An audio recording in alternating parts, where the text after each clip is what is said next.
નમસ્કાર દર્શક મિત્રો, હું છું બાબા સઈદ. વિજાપુરની ખબરમાં આપનું સ્વાગત છે. વિજાપુર ખાતે ગૌ માતાને રાષ્ટ્રીય માતા જાહેર કરવાની માંગ, 11,000 સહીઓ સાથે મામલતદારને આવેદનપત્ર. સમાચાર વિગતવાર જાણીએ. વિજાપુર ખાતે જગતગુરુ શંકરાચાર્યના નેતૃત્વમાં દેશભરમાં ચાલી રહેલા ગૌ સન્માન આહવાન અભિયાન અંતર્ગત વિજાપુર ખાતે આજે બુધવારે ગૌ માતાને રાષ્ટ્રીય માતાનો બંધારણીય દરજ્જો આપવાની માંગ સાથે 11,000 નાગરિકોની સહીવાળું આવેદનપત્ર મામલતદાર કચેરીએ સુપરત કરવામાં આવ્યું હતું. નાયબ મામલતદાર હરીશ પંડિતે આવેદનપત્ર સ્વીકારી યોગ્ય કાર્યવાહી કરવાની ખાતરી આપી હતી. આ પહેલા ટીબી હોસ્પિટલ ભારત માતા ચોકથી બાઇક રેલી નીકળી હતી. સરદાર વલ્લભભાઈ પટેલની પ્રતિમા પાસેથી ગૌ પ્રેમીઓએ હાથમાં પોસ્ટર અને સૂત્રોચ્ચાર કરતા રેલી સ્વરૂપે મામલતદાર કચેરીએ પહોંચ્યા હતા. જ્યાં મહામહિમ રાષ્ટ્રપતિને સંબોધીને લખાયેલા આવેદનપત્રમાં જણાવાયું છે કે ગૌ માતા જીવનદાયિની હોવાથી તેનું સંરક્ષણ જરૂરી છે. હાલ રસ્તા પર રખડતી ગાયોના કારણે ખેડૂતોના પાકને નુકસાન થાય છે અને માર્ગ અકસ્માત માનવ જાનહાનિ પર થાય છે. અભિયાન દ્વારા કેન્દ્રીય ગૌ સેવા મંત્રાલયની સ્થાપના, એકીકૃત ગૌ સંરક્ષણ કાયદો, ગૌવધને બિનજામીનપાત્ર ગુનો જાહેર કરી આજીવન કારાવાસ, દરેક ગ્રામ પંચાયતને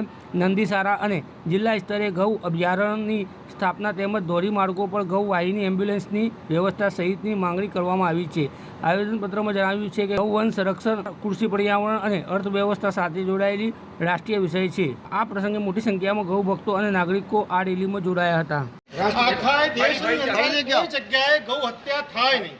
બીજું કે ગૌ માતાના રાષ્ટ્રમાતા એટલે કે રાષ્ટ્રીય ધરોહર જેટલું સન્માન પ્રાપ્ત થાય તો જ એવા કાયદા બની શકશે કેન્દ્ર લેવલે, રાજ્ય લેવલે. તો ગૌ માતાની હત્યા બંધ થશે.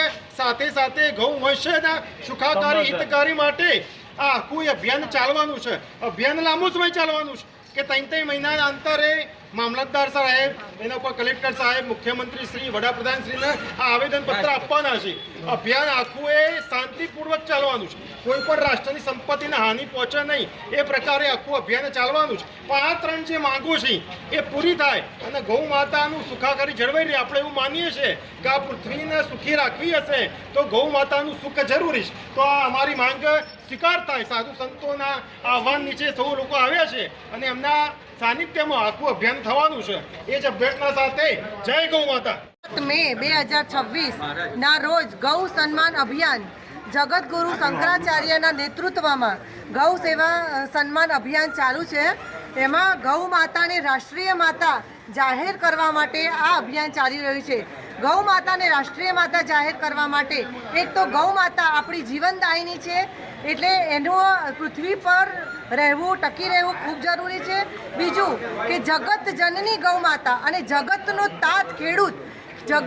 ગૌ માતા રસ્તામાં ફરવાથી ખેડૂતના પાકને પણ નુકસાન થાય છે અને બીજું ગૌ માતા રસ્તા પર ફરવાથી માણસોની જાનહાનિ, જેવી કે કોઈનો ચૂડી ચાંદલો, કોઈના કુળનો કુળદીપક જેવી ઘણી બધી ગૌ માતાના સન્માન સાથે ઘણું બધું આપણને સુખ પ્રાપ્ત થશે.